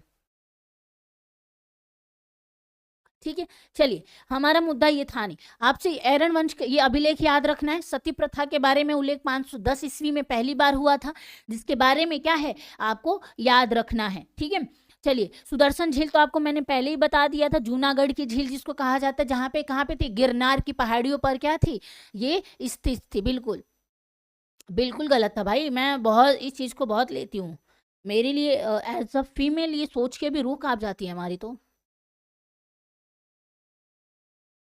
आपने क्लास देखी ही नहीं, मैं कैसे बताऊं आपको, क्लास देखनी चाहिए थी कि क्या गलत था।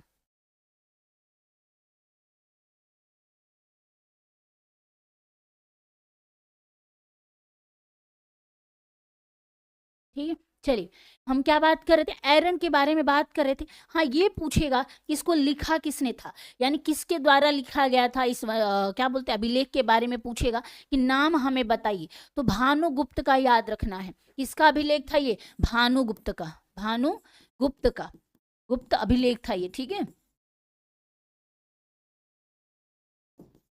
ठीक है, उनका अभिलेख कौन सा था, एरण था। एरण में हमें सती प्रथा के बारे में पता चला। और चलते हैं हम अंतिम शासक पे बारे में, इसके बारे में हमें कुछ नहीं पढ़ना है, सिर्फ इतना याद रखना है कि अंतिम शासक कौन था, अंतिम शासक। ठीक है, अंतिम शासक याद रखना है विष्णुगुप्त, विष्णुगुप्त। ठीक है, विष्णुगुप्त क्या थे, अंतिम शासक माने जाते हैं।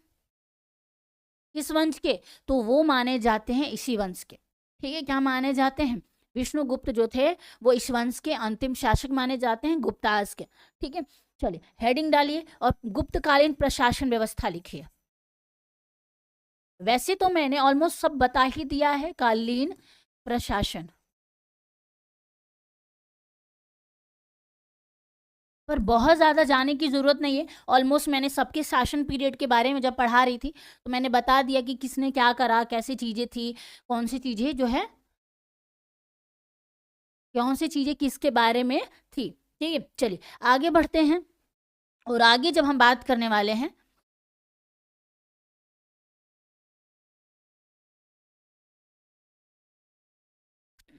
ठीक है, इस वंश के बारे में जो आपको याद रखना है, एक, इन्होंने उपाधियां बहुत धारण की थी, जो कि मैंने आपको मेन मेन चीजें लिखते हैं, छोड़िए वन लाइनर अभी बोला है ना, इतनी डेप्थ में क्यों जाना है, उपाधियां मैंने आपको बता दी है।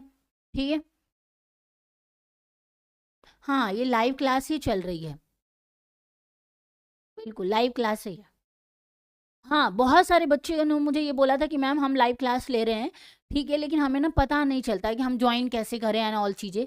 तो देखिए, डायमंड कोचिंग करके आप टेलीग्राम पे जाइए और डायमंड कोचिंग लिखिएगा, लोगो आपको इधर जो ये कॉर्नर में दिख रहा है ना, कौन सा हाथ है मेरा ये, हाँ, ये वाला साइड, यहाँ पे डायमंड कोचिंग का लोगो दिख रहा है, ऐसा ही टेलीग्राम पे भी सेम लोगो आपको दिख जाएगा। उसको क्या करना है, हाँ यही वाला हाथ है, आपको क्या करना है, जाके ज्वाइन कर लेना है, वहां पर जो है आपको लिंक मिल जाएगा, जब भी क्लास होती है वहां पे लिंक जाता है, वहां से फटाफट क्लास को ज्वाइन कर सकते हैं, और कोई भी क्वेरी हो तो आप वहां पे अपडेट भी ले सकते हैं। ठीक है, मुझे पर्सनली नहीं बताना पड़ेगा किसी को। ठीक है, नोटिफिकेशन आपको मिल जाएगा। हाँ जी, ये हिस्ट्री की ही क्लास चल रही है, गुप्तास के बारे में हम हिस्ट्री में ही पढ़ते हैं लक्ष्मी। चलिए बात करते हैं गुप्ताज कालीन प्रशासन व्यवस्था के बारे में। तो कहा जाता है कि इनके साम्राज्य का अगर पूछेगा, साम्राज्य का विभाजन किन में हुआ था, तो प्रांतों में हुआ था। साम्राज्य का विभाजन ये बहुत कॉमन सा है, साम्राज्य का विभाजन पूछेगा किसमें हुआ था, प्रांतों में हुआ था, प्रांतों में। यानी राजा तो होगा, यानी जैसे अभी हमारा सेंटर है, फिर स्टेट है, स्टेट के अंदर ग्रामीण है, ग्रामीण के अलावा और भी चीजें, वैसे ही ये क्या है, यहाँ पे इनका साम्राज्य किसमें डिवाइडेड था, तो वो प्रांतों में क्या हो रखा था, डिवाइड हो रखा था। क्या बातें कर रहे हो आप सब लोग, हाँ जी बिल्कुल। चलिए अब नोट्स बनाइए और पढ़ाई पे ध्यान दीजिए, ये सब बातें से कुछ नहीं रखा है। आपको क्या है, हाँ उपाधियां आपको इन सबकी याद रखना है। उपाधियों से रिलेटेड जो है सवाल बन जाते हैं, उपाधियां नहीं भूलना है, ठीक है। पूछेगा कि जो श्रेष्ठ प्रधान था, और क्या नगर पालिका के बारे में जो हम आज बात करते हैं, आपको ये बात पता है कि इनके शासनकाल में, इनके शासन में, किनके, गुप्ताज के शासनकाल में, शासनकाल में हमें क्या पता चला, हमें नगर पालिका के बारे में पता चला। नगर पालिका, पालिका के बारे में पता चलता है। यानी ये बात हमें कंफर्म होती है कि इनके समय में क्या हुई थी, नगर पालिका जो है वो क्या कर दी गई थी, बना दी गई थी। इससे पहले मैंने किसी भी शासक के बारे में ये नहीं बोला कि इनके शासन में नगर पालिका जो थी वो चल रही थी, ठीक है। तो अगर आपसे पूछेगा कि पहली बार नगर पालिका के बारे में हमें कहाँ पता चला, तो वो कहाँ चला था, तो हमें वो पता चलता है गुप्ताज के शासन पीरियड में। गुप्ताज के शासन पीरियड के बारे में हमें नगर पालिका के बारे में जो है पूछा, मतलब पता चलता है। श्रेष्ठ प्रधान को क्या कहा जाता था, प्रधान, अगर श्रेष्ठ प्रधान था तो उसका नाम क्या था, ये बताइए। श्रेष्ठ प्रधान जो था उसका नाम आपसे अगर पूछेगा कि उसको क्या कहा जाता है, क्यों, क्योंकि ये जो है पूछ देता है कई बार, तो क्या कहा जाता है, श्रेष्ठ का मतलब क्या होता है, बड़ा। और हमारे नॉर्मल लैंग्वेज में जो बड़ा होता है उसको क्या बोलते हैं, ज्येष्ठ बोलते हैं। क्या बोलते हैं, हिंदी में भी ज्येष्ठ बोलते हैं, रामायण में भी आपने ज्येष्ठ सुना होगा, तो उसको क्या बोला जाता था, ज्येष्ठक बोला जाता था। क्या बोला जाता था, ज्येष्ठक बोला जाता था। क्या बोला जाता था, ज्येष्ठक बोला जाता था, जो कि हमारे नॉर्मल में भी इसके बारे में जो है पूछा जाता है।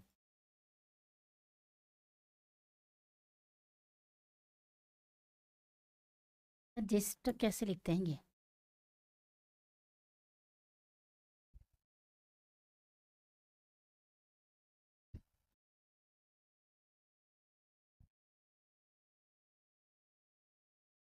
अब ठीक है। क्या कहा जाता था, ज्येष्ठक कहा जाता था। किसको, तो प्रधानमंत्री जो होता था, यानी जो प्रधान होता था, उसको ज्येष्ठक के नाम से जो है जाना जाता था, ठीक है। गुप्ताज कालीन के कुछ मंदिरों के बारे में भी मेरी लास्ट क्लास में सवाल आई थी कि मैम हमें लास्ट क्वेश्चन एक आया था कि गुप्ताज में कुछ फेमस मंदिर हैं, उनके बारे में बता दीजिए। देखिए बहुत जानने की आपको नीड नहीं है, कुछ है वो नाम याद रख लीजिए, मैं मुंह से बोल देती हूँ आपको। एक तो जो आपको याद रखना है, देवगढ़ का देशावंतर, देशवांतर जो मंदिर है किसका है, ललितपुर में जो स्थित है उत्तर प्रदेश में, वो काफ़ी फेमस है। हालांकि और मंदिरों की आकृति क्या थी वो भी हम डिस्कस करेंगे आज की क्लास में। 10-12 सवाल बना के लाई हूँ मैं, वो सवाल भी अभी हमें डिस्कस करेंगे, बस थोड़ा सा इनके बारे में जो है हम जान लेते हैं, ठीक है।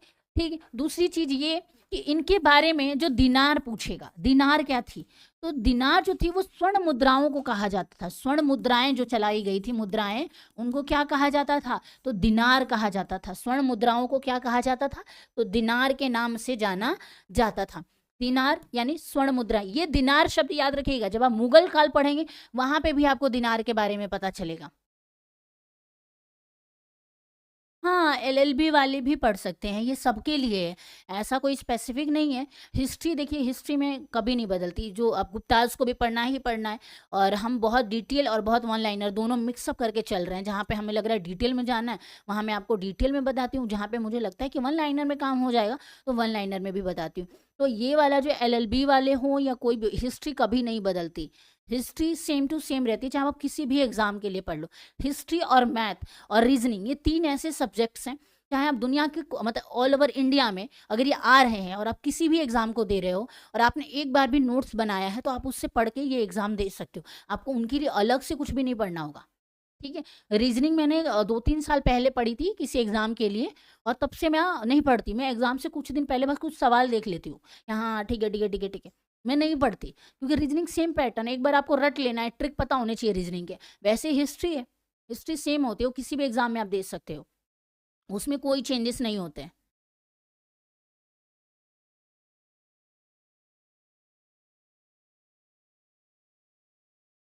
ठीक है, चलिए। अगर आपसे पूछेगा कि इनका केंद्र का, व्यापार का केंद्र पूछेगा, वह व्यापार का केंद्र पूछेगा अगर, तो आप सबको पता है उज्जैन। उज्जैन क्या था? उज्जैन जो था इनका क्या माना जाता था? व्यापार का केंद्र माना जाता था। किसका? गुप्ताज का। व्यापारिक केंद्र अगर आपसे पूछेगा तो आपको क्या बताना है? हाँ, दिल्ली पुलिस क्या अभी ये कल ये इंसिडेंट खत्म हो जाएगी। मिडाइवल में 2-4 दिन, दो मिडाइवल को तो मैं 4 से 5 दिन भी नहीं लूंगी। इस वीक जो आने वाला ये वीक में, इस पूरे वीक में मैं मिडाइवल खत्म करके मॉडर्न पढ़ाने वाली हूँ। तो आपका जो एग्जाम होगा दिसंबर एंड से शुरू होगा, जनवरी तक चलेगा, उससे पहले हो जाएगा। टेंशन मत लो, अभी इसको खत्म करने वाले हैं बस। ठीक है, अभी मैं भी थोड़ी सी सीरियस, मैंने बीच में थोड़ी सी छुट्टियां ज़्यादा कर ली थी, जिस वजह से क्या हो गया, ये क्लास जो है आपकी थोड़ी सी पीछे चल गई, मैंने बहुत छुट्टियां की है। चलिए, उज्जैन होगी। अगर बात करेंगे इनका केंद्र क्या था, तो उज्जैन था। ये आपको क्या है याद रखने हैं किसके बारे में? तो ये जो सारी चीजें हैं गुप्ता कालीन की प्रशासनिक व्यवस्था से रिलेटेड जो है, ये याद रखना है। सिंचाई के लिए रहट या घटी यंत्र का प्रयोग करते थे। सिंचाई के लिए किसका इस्तेमाल करते थे? तो याद रखिएगा, सिंचाई यंत्र पूछेगा अगर, सिंचाई यानी खेती करने के लिए, तो एक जो नाम आता है राहट का। किसका? राहट जो है उसका याद रखना है। सिंचाई में क्या आता है? ये रहट। ठीक है, रहट, या इसको और किस नाम से जाना जाता था? रहट या अन्य क्या नाम था इसका? घड़ी यंत्र कहा जाता था। क्या कहा जाता था? घटी यंत्र का ये क्या करते थे? प्रयोग करते थे, करते थे। इससे ज्यादा कुछ नहीं। ये क्या है? पूरा का पूरा हमने पढ़ लिया आज। अभी हमने जो खत्म करा है वो हमने खत्म कर दिया। किसके बारे में? तो हमने जो खत्म करा आज गुप्ताज के बारे में, जितना हो सकता था उससे ज्यादा मैंने पढ़ा दिया। गुप्तकालीन का आज लास्ट क्लास था। गुप्ताज के बारे में, गुप्ता एम्पायर के बारे में आज की क्लास हमारी लास्ट थी। तो हमने गुप्ताज के बारे में ऑलमोस्ट आज पढ़ लिया है। कुमार गुप्ता, और उससे पहले वाली जो क्लास होगी आप प्ले लिस्ट में या लाइव वाला चैनल पे लाइव पे जाएंगी तो वहां आपको मिल जाएगी। ठीक है, चलिए आगे बढ़ते हैं। और कुछ सवाल है मेरे, उन सवालों के आंसर देने मैंने बहुत मेहनत करके आप लोग के लिए कुछ क्वेश्चंस बनाए थे, और वो क्वेश्चंस मैं लिख के लाई हूँ। क्या करके लाई हूँ? क्वेश्चन जो है वो मैं लिख के लाई हूँ, उनके आंसर आपको देने हैं।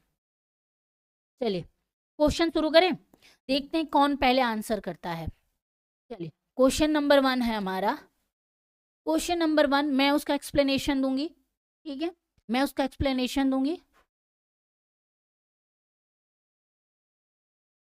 बिल्कुल ठीक है, डजन मैटर। अगर आपको आ रहा हो तो आप दो, नहीं तो जो बच्चे देंगे ना आंसर आप उनके कमेंट पढ़ना। इससे क्या होगा, आपका और उनका रिवीजन हो जाएगा और साथ में मेरा भी। मैं उसको एक्सप्लेन कर दूंगी। क्वेश्चन लिखूं क्या मैं, ये बताइए? क्वेश्चन भी लिखूं क्या मैं बोर्ड पे? चंद्रगुप्त द्वितीय द्वारा नियंत्रित प्रसिद्ध बंदरगाह कौन से थे? अगर आपसे पूछेगा चंद्रगुप्त सेकंड के द्वारा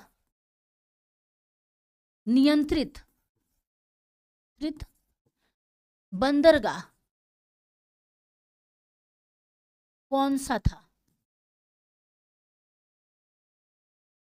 कौन सा था? ये क्वेश्चन अगर आपसे बनता है, इसका आंसर मैं मुंह बोल के, मतलब बोल के दूंगी, लिखूंगी नहीं। चंद्रगुप्त द्वारा नियंत्रित नियंत्रित बंदरगाह कौन सा था, ये बताइए। इसका आंसर अगर आपको पता है तो फटाफट बताइए, वरना मैं तो बताऊंगी ही बताऊंगी।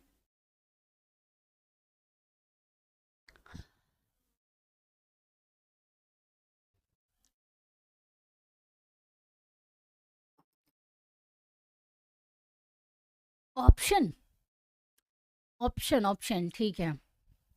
ऑप्शन में रहने दो, मैं एक्सप्लेन कर देती हूँ, स्टोरी वाइज में आपको बता देती हूँ, तो आपको आपको याद हो जाएगा, क्योंकि मैंने ऑप्शन में बनाया ही नहीं। मैंने तो थ्योरी में बताया ना, मैंने ऑप्शन में क्वेश्चन ही बताया, क्योंकि अगर मैं ऑप्शन में करती तो पहले तो मुझे वो चारों ऑप्शन एक्सप्लेन करने पड़ते, उसके अलावा जो राइट आंसर है मुझे वो भी बताना पड़ता, तो मेरा काम बढ़ जाता। मैं आंसर बताती, इट्स ओके। देखो, ताम्रलिप्त आपको याद रखना है। क्या रखना है? ताम्रलिप्त बंदरगाह पूछेगा आपको। ताम्रलिप्त, ताम्रलिप्त को ना ताम्रलिप्तता भी कहते हैं, ताम्रलिप्ता के नाम से भी जाना जाता है। और ये वर्तमान में कहाँ पड़ता है? अगर ये बात करेंगे, कलिंग साम्राज्य जो हुआ करता था, क्या है? कलिंग साम्राज्य जो हुआ था, एक उसमें से एक प्रमुख बंदरगाह था। वर्तमान में पूछेगा कहाँ पड़ता है। ठीक है, अगर प्रेजेंट टाइम में हमसे पूछता है ये पड़ता कहाँ है, ठीक है,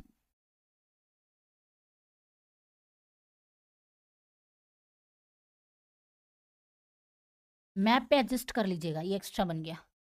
फिलहाल मैप छोटा सा ही बना रही हूँ और एडजस्ट कर लेना, यहाँ पे समझना है, ठीक है। अभी क्या बना, क्या है ये, क्या बना है भाई ये?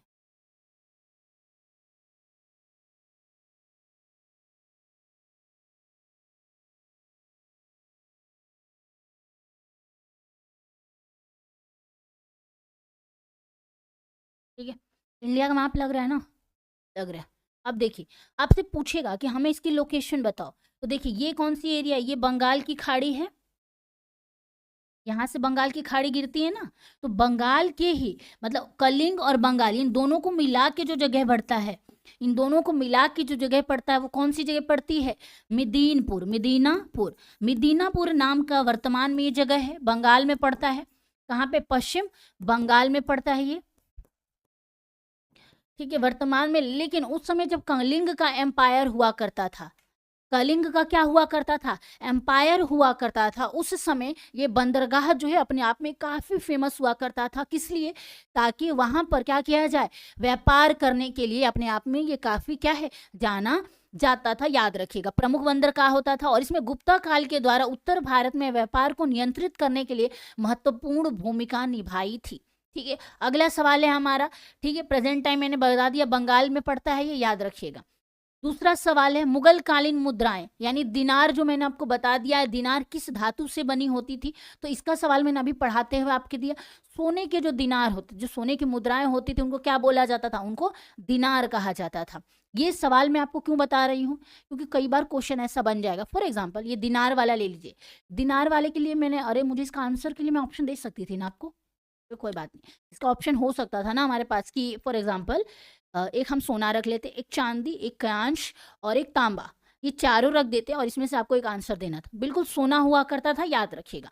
तीसरा सवाल हमारा क्या कह रहा है, गुप्ता शासकों का मुख्य धर्म क्या था, गुप्त शासकों का मुख्य धर्म क्या था। और इसका अगर आंसर आप थोड़ा सा ध्यान से दोगे, थोड़ा सा सोचोगे, तो मैंने अभी थोड़ी देर पहले एक शासक के बारे में बताया था जिसने भगवान की क्या की थी, बिल्कुल ये क्वेश्चन आते हैं तभी मैं आपके सामने रखी हूँ, ये क्वेश्चन आते तभी मैं आपको सामने लाई हूँ। देखिए, लास्ट सवाल हमारा ये था कि गुप्ताज का धर्म क्या था, धर्म क्या था, प्रमुख धर्म यानी किस धर्म को मानते थे। ठीक है, याद रखिए, किसी भी राजा का धर्म के बारे में उसके शासन में तभी बात होती है जब वो धर्म परिवर्तन करता है। अगर नहीं परिवर्तन किया, इसका मतलब मैंने भी कहीं नहीं बताया आपको। ठीक है, लेकिन मैंने आपको थोड़ा सा हिंट दिया था, मैंने क्लास में बताया था कि कार्तिकेय की किसने मुद्राएं उत्कीर्ण करवाई थी, मैंने इसके बारे में आपको बताया था अभी।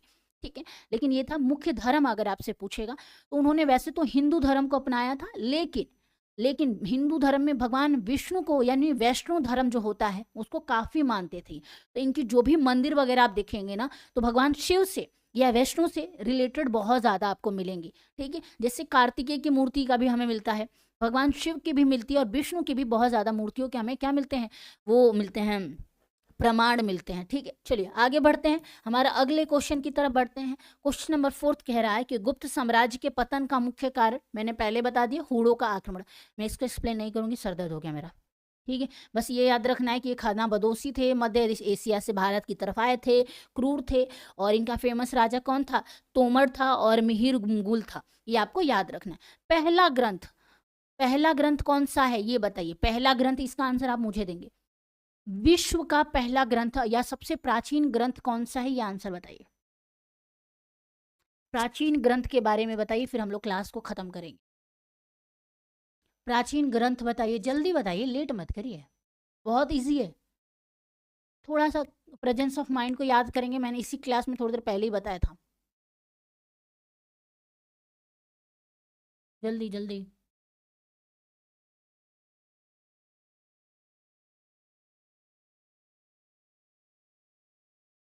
जल्दी, तो मैं पानी मंगा लेती हूँ आपने।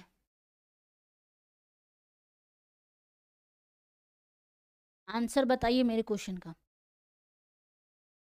आंटी, पानी दे दो।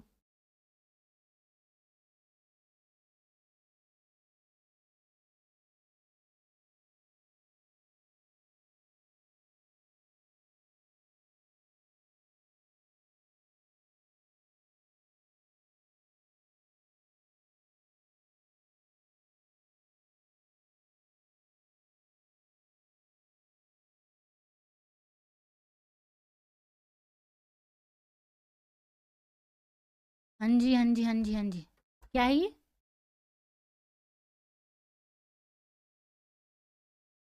वेद, वेद लिखा है आपने ये? वेद में? अरे मैंने बोला प्राचीन ग्रंथ कौन सा है?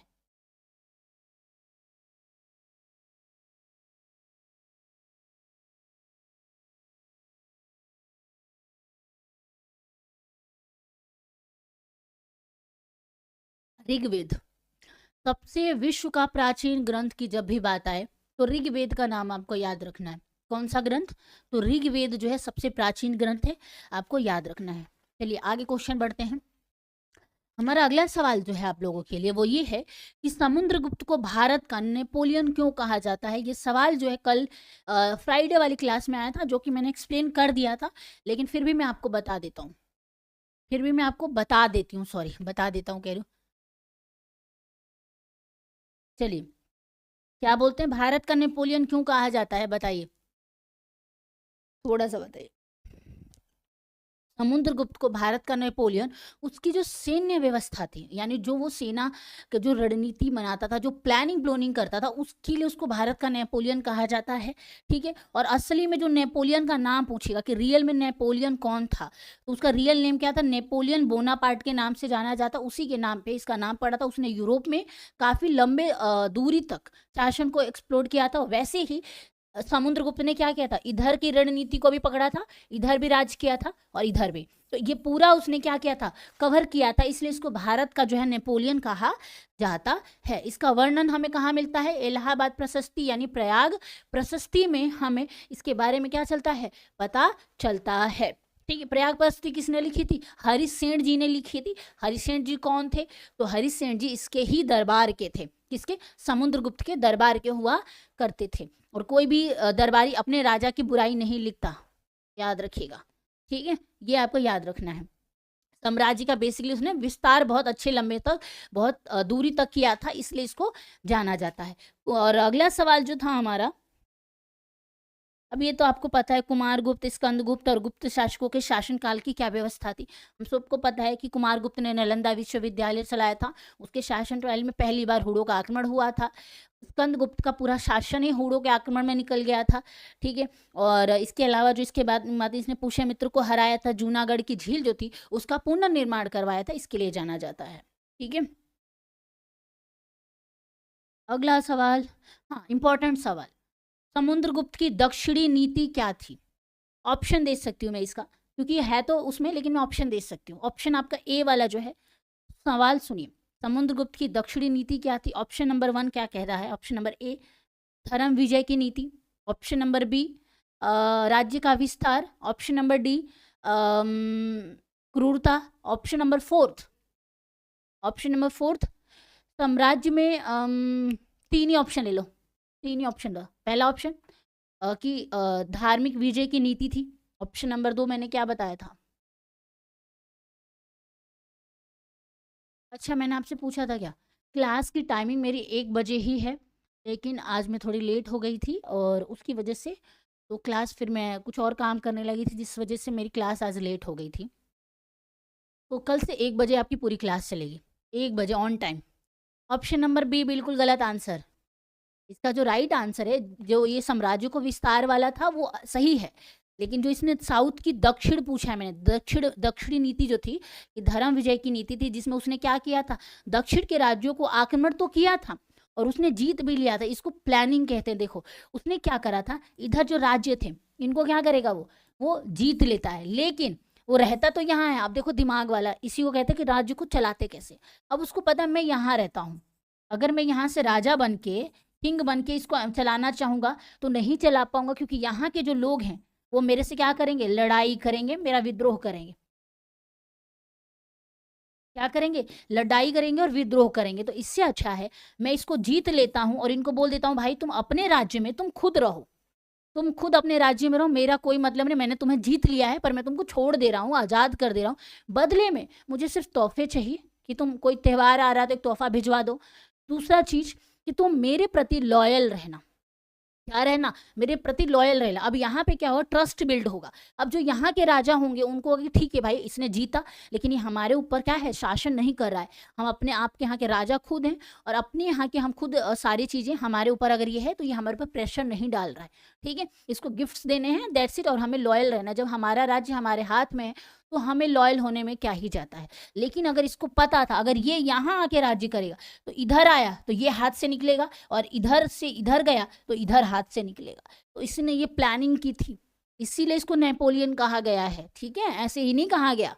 ये मैप की हालत देखो, पढ़ के सुना देती हूँ मैं।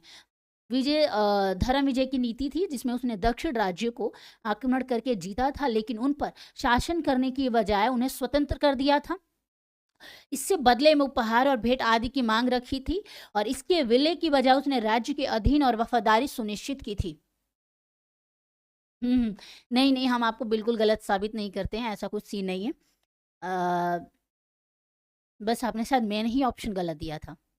चलिए,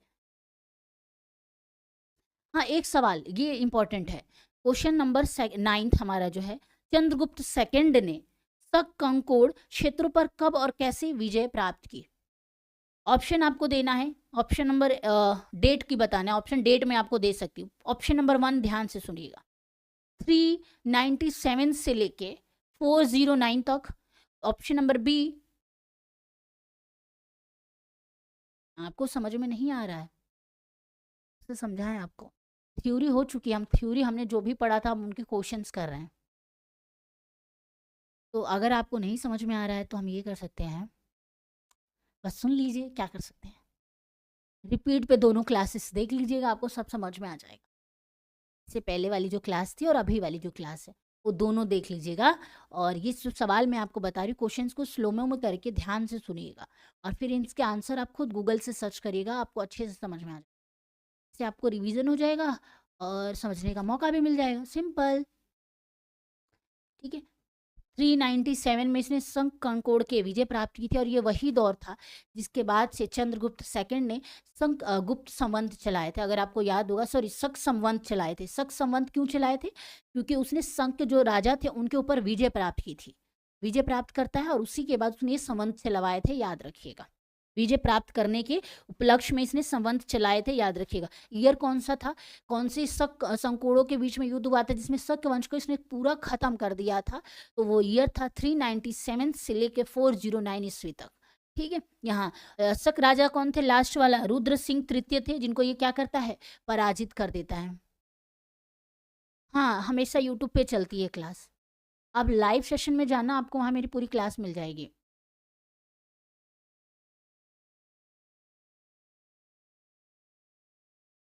चलिए इतना ही रहने देते हैं ना।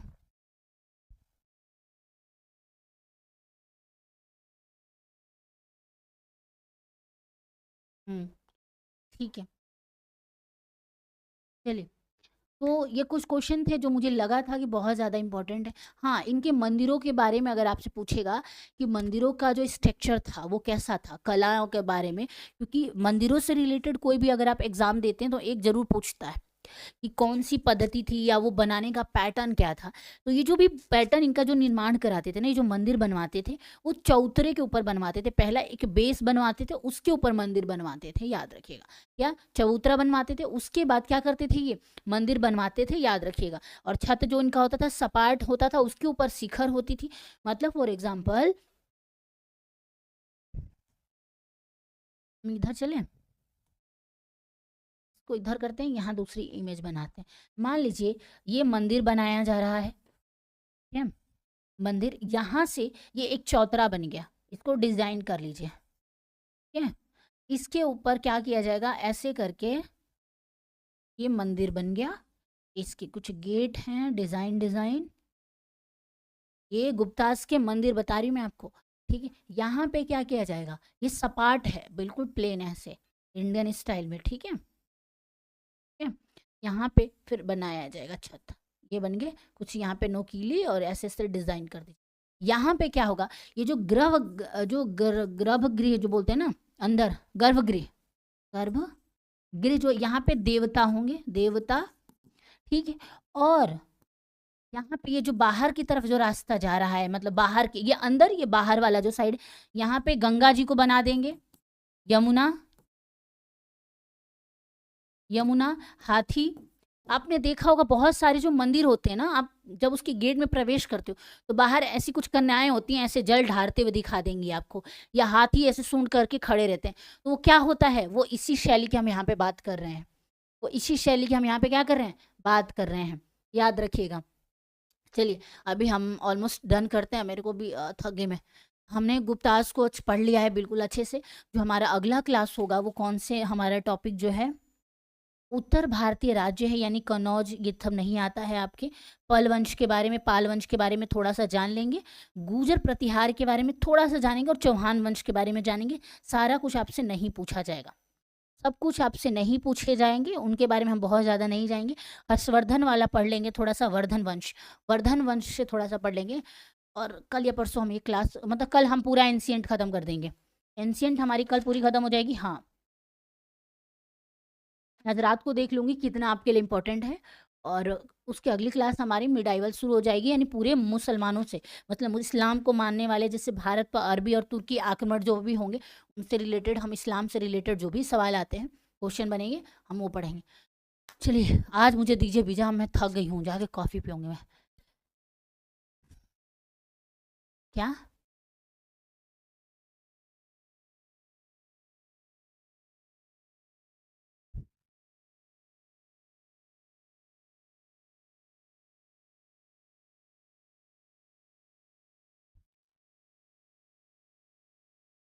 हाँ ठीक है, चलिए नमस्कार, आज के लिए इतना ही, बहुत बड़ी क्लास हो गई है, मैं भी थक गई हूँ। चलिए मिलते हैं कल। आई होप आज की क्लास आपको अच्छी लगी। कोई डाउट हो तो प्लीज़ क्या करना, कमेंट में बता देना। हम जा रहे कॉफ़ी पीने, और वीडियो को शेयर कर दो, लाइक कर दो, सब्सक्राइब कर दो चैनल को, और ताकि नोटिफिकेशन पे ऑल का कर देना, ताकि जब भी मेरी क्लास लाइव आती है आपको पता चल जाए।